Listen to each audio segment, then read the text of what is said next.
Welcome to What Really Matters podcast, Everyday Spirituality with Karen Wyatt.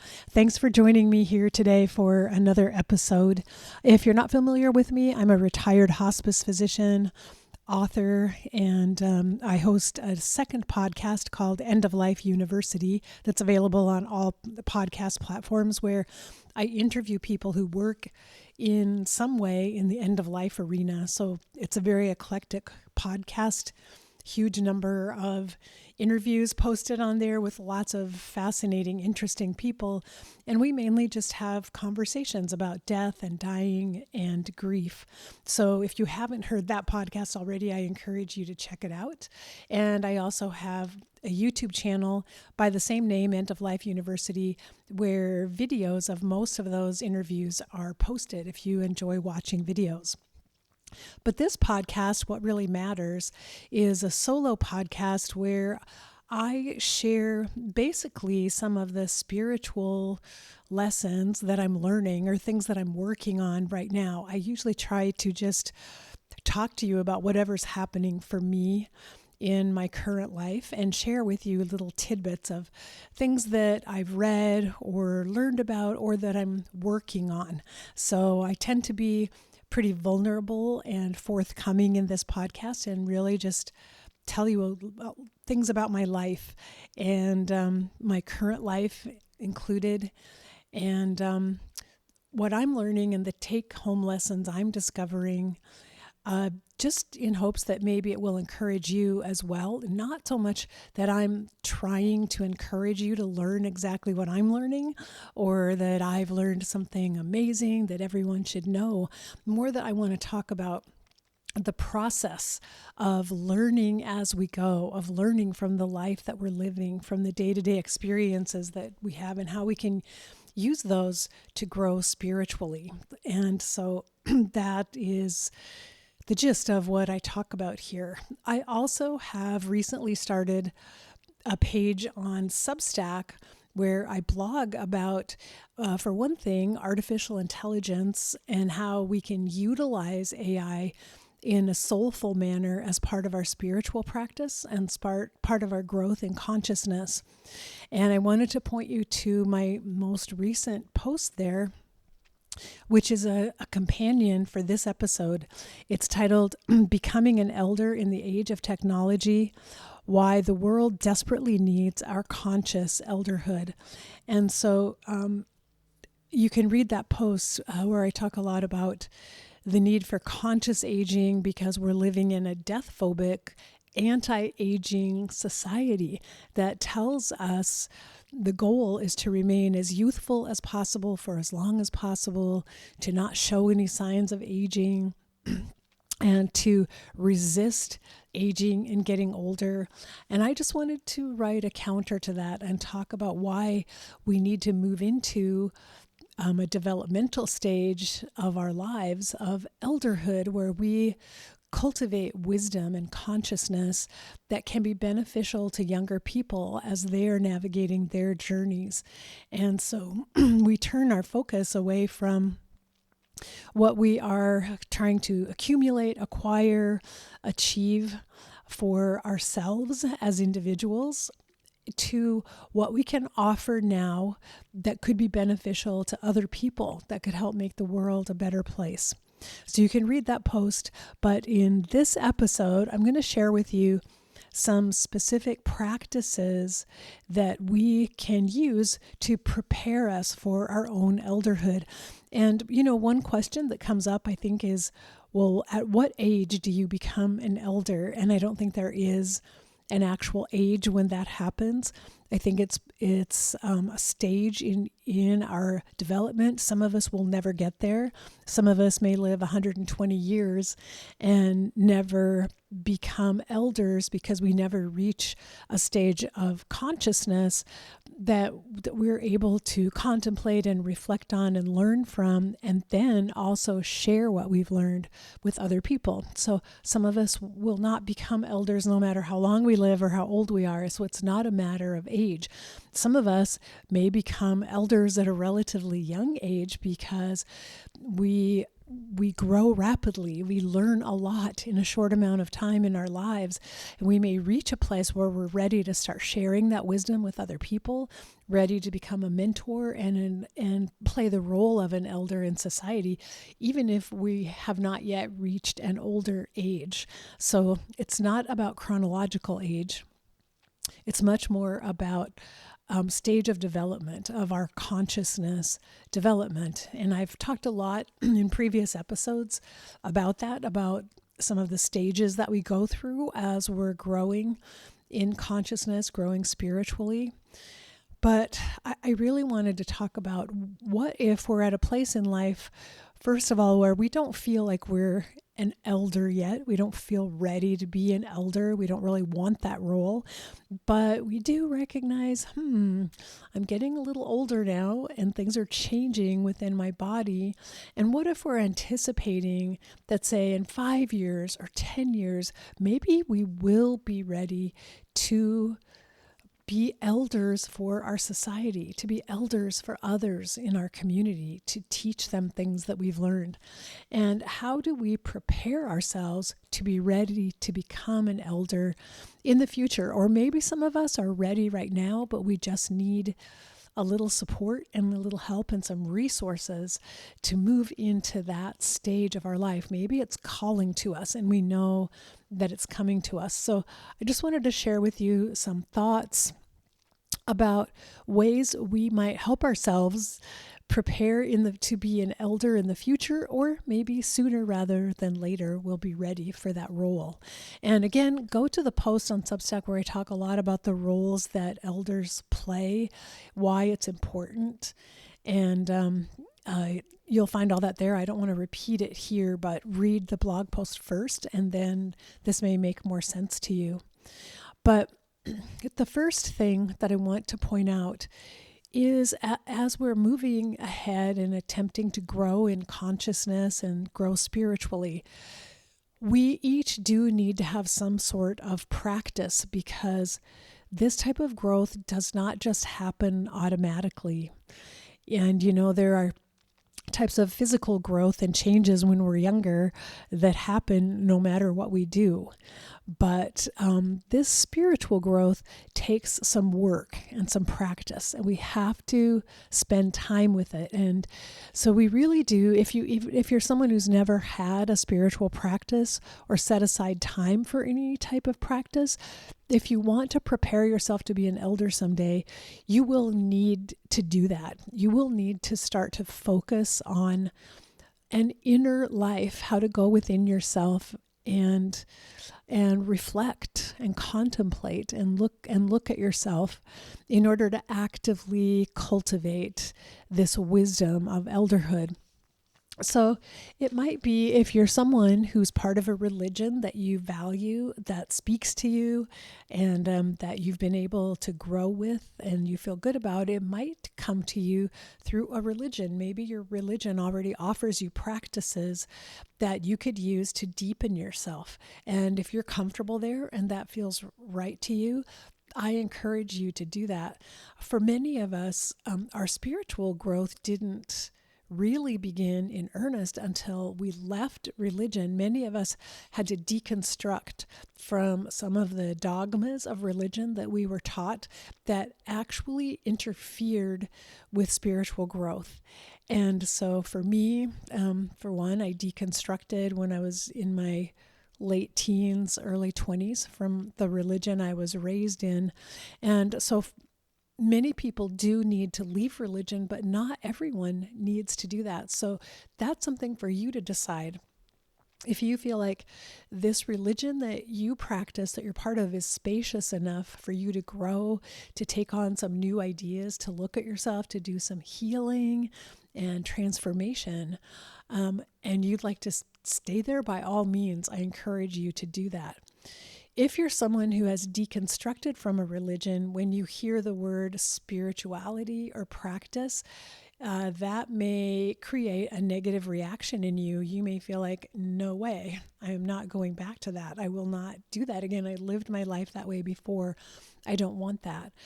So I want to emphasize that whatever you choose for yourself as a way of creating an inner life now, it's completely up to you. And the most important thing is that it be something that's comfortable for you, and it may in no way look like any religion you've ever experienced. It does not have to have any type of dogma or religious overtones. I mean, your practice could end up being walking your dog every day, something that you do as a discipline every day, walking your dog and just thinking about life while you walk your dog. That's doesn't have to be equated with religion in any way, but that could be a practice, a little container, a little place that you set aside, that you're consistent with, that you're willing to do pretty much on a daily basis as just a time set apart from the rest of the day where you stop and reflect. You get off your phone, away from screens, you stop other work that you're doing, and you focus on this aspect of your life, your inner world. As I said, actually, walking a dog would be that would be a really great practice, because it can be very meditative to walk along with your dog outside and let the dog lead you and take you where the dog wants to go, and kind of free your mind and see where you go within yourself as you begin to process and think and reflect on things. So when I say practice, it is totally up to you. You could go any direction. You could choose what fits you and suits you, what lights you up, what sounds interesting and exciting for you as something that you might set apart every day. And we're not talking about huge amounts of time. It could be 10 or 15 minutes that you set aside, and maybe in the beginning, don't go over 5 minutes of time while you're trying to get used to this idea of having a practice. Make it something small and doable that you can do every day.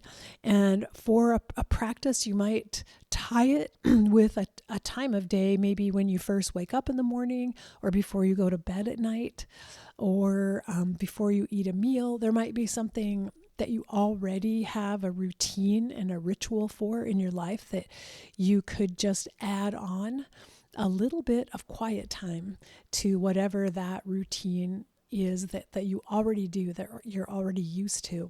So don't worry, it does not have to be a huge amount of time. I mean, there might be days when all you do is scribble 2 sentences in a journal because that's all you have time for.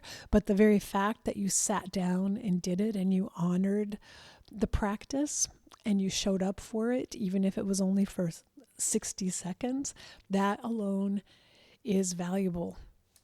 So again, this idea of have some sort of a daily practice, a time you set aside with no other distractions, where you can go within, go inside yourself into your own inner world. And we'll talk a little bit more about what to do once you get there and what your world is like. So as you start to do more contemplation, you might want to have a practice. What I do is journal, and I buy really inexpensive spiral notebooks and just pens that I like to write with.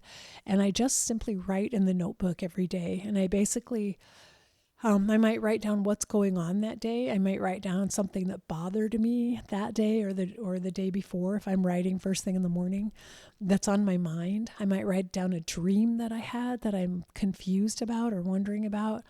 Maybe I describe an interaction I had that I don't feel good about, and I want to look at, why did I say that? Why did I behave that way? What was going on with me? The journal is a great place to reflect on everything that's happening in your life.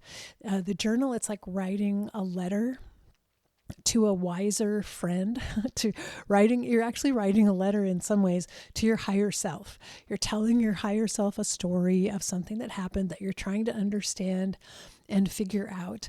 The amazing thing is, when you get used to this journaling practice and writing things down, you will start to find that sometimes after you write down your questions and your musings and your wonderings, that answers start to come to you. Answers start to flow into your mind that you're thinking about. Write those down too. That's really important when you experience that, because that is your own higher self kind of speaking to you and guiding you through whatever these questions are that you have.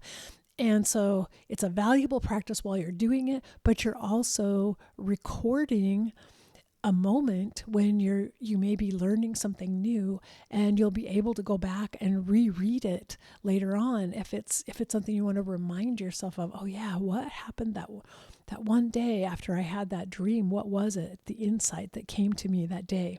So it's a really valuable record that you can keep and go through.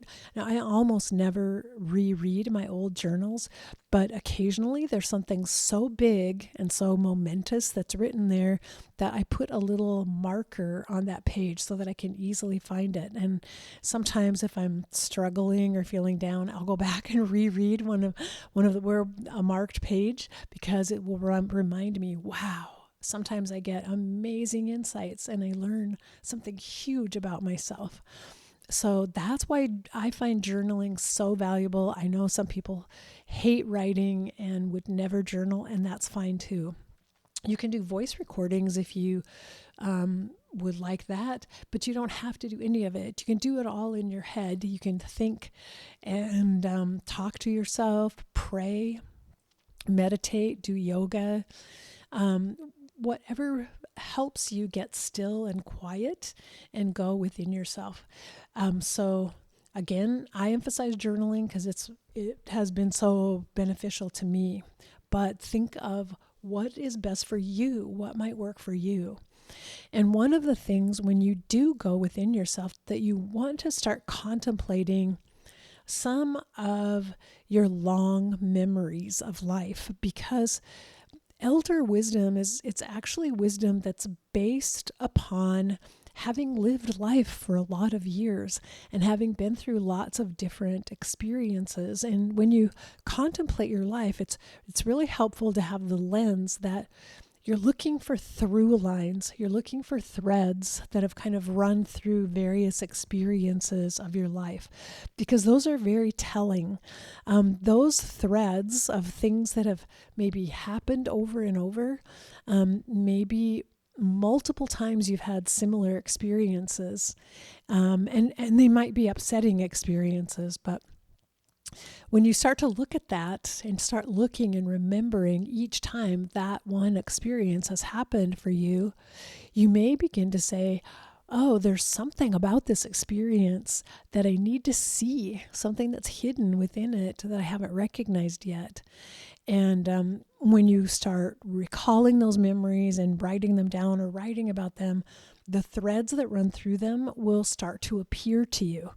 Those are really helpful clues to the wisdom that you've been working on through your whole life, even if you're not aware of it. Some people have told me, I don't have any wisdom. I didn't learn anything. I don't know anything. I haven't gained any wisdom, because they've never thought about it before. They've never taken a moment to look at their life and contemplate, what have I learned about life in general and just being alive here on planet Earth over time. So, excuse me. So I'm encouraging you during some of your quiet time when you go within, to start thinking about your memories and various stories from your life and gaining insights from them of, what did that teach me and how did that lesson come up other times in my life. One practice I've done at times is to actually draw a map of my life. I call it a life journey map, and put on the map some of the major changes, major detours that happened, where my entire path shifted in a different direction because something big occurred. Not always something bad or tragic, but sometimes just getting married or getting a new job and moving to a new place. And on the life journey map, I kind of made an overall outline of times in my life where huge changes took place, giving birth to a child, my child leaving home, like where really big things happened that shifted my circumstances for me. And once you get that down on paper, you can keep adding to your little map, and you might have a memory come up of, oh, wow, I remember that one time I got so sick. When was that? Oh, wait, it was right here on my map. And you can add it to your little map, and you may not see anything significant about it in the moment, but later, as you start adding more and more points and experiences and little stories onto your map, it may start coming together in ways that you never recognized before. You may once again see threads and through lines in all of these stories of your life. And it tells you when there is a recurring thread in your life, that is one of your life lessons. That's part of your life's curriculum that you're here to learn. It's important. So begin to look for those things, begin cultivating them and accumulating them. And you might already be a person, you might already know a lot of your stories, you might have them recorded, and you might think about them all the time, but it's still really fun to make the life journey map and put them on the map, because to see the visual representation of your life and the path of it, the trajectory, the detours, the roadblocks, the times when things fell apart and you had to start over again. It's pretty fascinating. And you look back and realize, wow, I've been through a lot. I've had a lot of experiences in this lifetime. It's really fascinating. And you begin to see yourself as someone who has accumulated interesting experiences that undoubtedly have taught you a lot, even if you've never before thought about what have I learned so far from my life. But it will begin to show up for you if you do make that life journey map.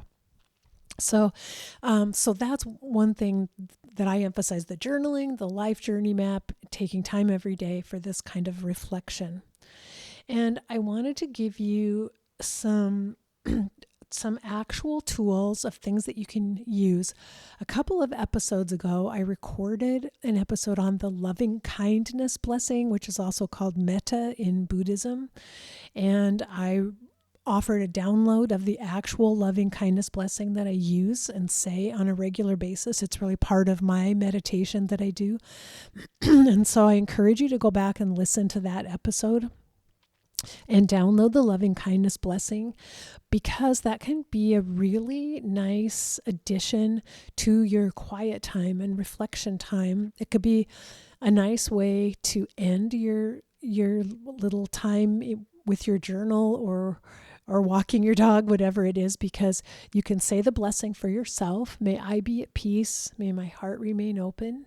May I realize the beauty of my own true nature. May I be healed.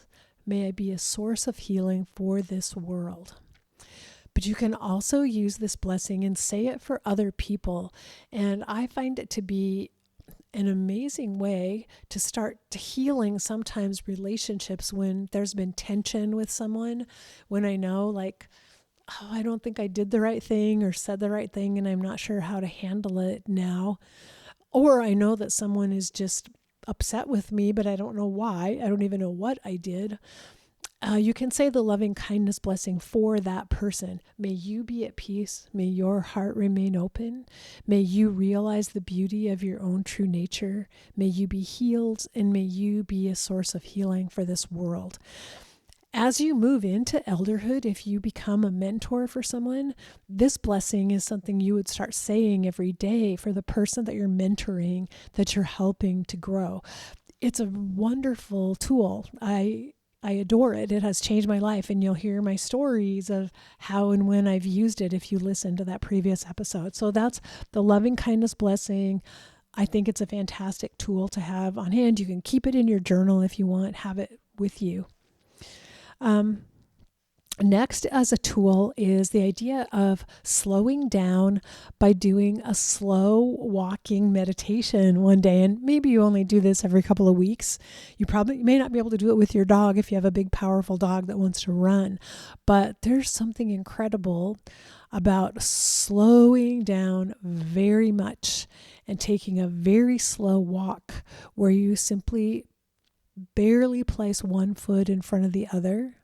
You place your feet very gently on the ground, and the whole emphasis is on slow, purposeful movement. And it's amazing if you're someone who lives a rather hectic life and you're on the go all the time, slowing down with a slow walking meditation. It might be something even once a month or so. You do that for a little exercise to remind you how your body feels when you slow down, and to also give your body this break from all the adrenaline that's surging through you all the time, and let your body relax and release the tension by doing a slow walking meditation. So another practice that I want to mention to you are letting go rituals. It's really important that you have a few of these that you like to do and know where and how to do them, because sometimes we really have to bring ourselves into a state of surrender. We have to be willing to let go of what we wanted to do, how we wanted everything to turn out. We have to let go of our disappointment, our expectations, because those energies really drag us down. They don't serve us at all. And the more we learn how to practice letting go of things, the easier it will become in the future when we realize, wow, I'm really attached to that. I had such an expectation for it. We're actually training ourselves to let go. It's also helpful as we age and get older, and we have to accept, wow, you know what? I can't run anymore. Like my knees, my hips, they will not allow me to run anymore. And it's not even good for my body now at this stage. I have to let that go. So I'll try to take you quickly through a couple of letting go rituals that I do. One of them is I build little mandalas, nature mandalas. So if I go on a hike in the woods or on the beach somewhere, I gather items from nature, little sticks, leaves, stones, shells, maybe flower petals, and I just compose them into a mandala, a circular mandala. I get enough items that I can make a circle and put some things inside of it. It's always beautiful. It's amazing what you can create when you gather a few items from nature. But I place the mandala in an area where I know it will be destroyed. So sometimes it's on the beach at lower tide, and I know when the tide comes in, it's going to wash this away. Sometimes it's out in the woods, and I know the wind is going to come up later today and will blow all these leaves away, and it will disappear. But there's something really powerful about devoting yourself to create a thing of beauty that you leave behind, and you leave it to the elements and you allow it to be destroyed because it was beautiful for you in the present moment as you were creating it and as you stood and looked at it before you walked away. It served its purpose. It brought beauty and joy to you and allowed you to use your creativity, and then you leave it. You leave it behind. You walk away, not even knowing what or when will happen to it, but understanding it won't last. It's such a good practice for accepting life, how life changes and things don't last. Things are not permanent that we experience in life. So the mandala practice is one. Fire is really great for these sorts of rituals, to write things on paper or maybe fold something from origami and then burn it with a match in a tiny bowl or throw it into a fireplace. You can also, if you live near a river and there's a bridge across it, you can stand on the bridge. I've done this many times, dropping flower petals or leaves or little twigs, something that I've gathered out in the woods, standing on the bridge and dropping them into the water and watching them as they wash away. So those are some letting go rituals. Another idea is to start practicing recording some of your stories, because I mentioned that, reviewing some of the stories of your life, and maybe whether you record them in writing down the actual story, writing it in a way that you could read it to other people or share it with them, or maybe you'd rather just tell the story and record it, but start practicing with it, because sometimes you need to get used to it. You need to get used to the idea of, what if this story was so important. I wanted to share it with a younger person who's going through something similar, and I really wanted them to know what happened. You can practice telling and writing your story in a way that makes it very impactful, and you can work on it. And this is a place where you can actually use AI if you're comfortable with that, because you can write out your story and you could ask AI to kind of critique it for you and let you know, should it be a little shorter? Have I included too many details? Do we get lost in it? Does the point of the story come through? You can ask for a little bit of help editing your story, because what you're trying to create is a teaching story, which is punchy, powerful, impactful, but not too long. And so it takes a little practice to get used to writing those. So that's something you can work on in your quiet time. When you have time, is just recording stories. Another thing to focus on is your own physical body and what's happening with your body. Any changes that you're going through. Are you getting gray hair like me? I've been working on that for years and years now. Gray hair, wrinkles, joint pains, other health problems that arise. And so it's the practice of simply deciding that you're going to embrace the changes that are happening to you. One thing, what happened for me, I developed some serious heart disease 2 years ago. And one of the things I did was create a heart journal, a special journal just for my heart, where I drew pictures of hearts. I cut them out of, I printed some and cut them out and pasted them in the journal of hearts with flowers growing out of them, beautiful hearts. And I wrote poems to my heart. I wrote letters to my heart. I apologized to my heart a few times. I created this beautiful journal to honor my heart.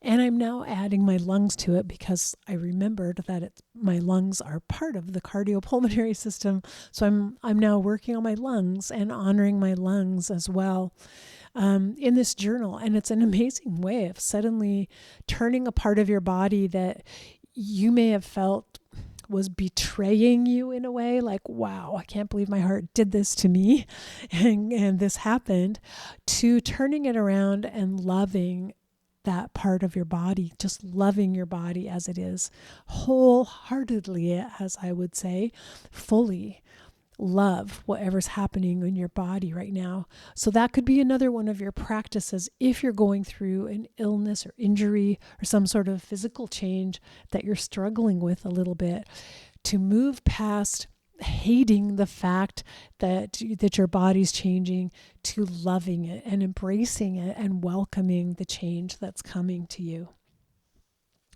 I think it's also really important that we cultivate humor, because humor is one of the best ways to disarm the ego. And so as we're trying to work on humility, humor is a great way to be humble, to learn how to laugh at ourselves, to learn how to make light sometimes of things that that feel serious to us, but to look at our own egos and sometimes how silly they are, and learn how to laugh and find humor in things that happen in life. It's hard. It's hard a lot of times, and it may not always be appropriate either to laugh or find humor. But remember that humor can be your friend, because there's nothing like laughter actually to give a huge boost to your immune system, your energy field, your life force energy really picks up, and your mood as well. Just by laughing. So find ways to laugh and enjoy laughing at yourself, with yourself, for yourself. And then one last thing is, if you're in the position to begin to see yourself as a mentor for younger people around you. And so if you work in a place and there are younger workers, if you're in some sort of group, even just younger people in your family or your neighbors, begin to think about, what if I were their mentor? What would I say to them? What would I love to tell them about or teach them right now at this particular time in our society? So begin to take on the mindset of a mentor, as someone who takes others under their wing, particularly others who are less experienced, who might be more frightened or worried or concerned about what's happening around them, and imagining yourself with big, big wings that can bring people in and bring them closer and shelter them a little bit and help them. And begin to, in your own mind, see yourself as that person who's capable of sharing something that could truly benefit a younger person who's a little bit lost on their path and needs a little bit of help. So that's my last suggestion for a tool. There are so many other tools you can find by listening to other episodes of this podcast. I talk a lot about forgiveness, and I have a number of different forgiveness tools that I'll recommend, and gratitude. And so all of those are helpful. Any tools that you have that help you love your life more and feel better day to day, those are valuable. And so find your own tools, write about them, write to me. Let me know what your tools are that you've found that are helping you. Let me know if you see yourself on your own elderhood journey and how you are making that transition in your own life. So I hope you find this helpful. And until we're together again in the next episode, remember that we are here for love. That is the most important thing we can learn about in our lifetime. And love, of course, means we're also here for grief, because they go hand in hand. So face your fear. That's one of the most important steps in terms of growth that you can do.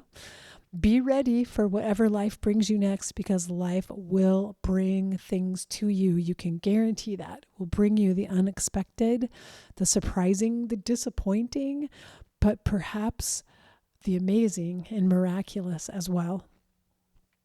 And remember to just love each and every moment that you have a chance to be here on planet Earth. Bye-bye.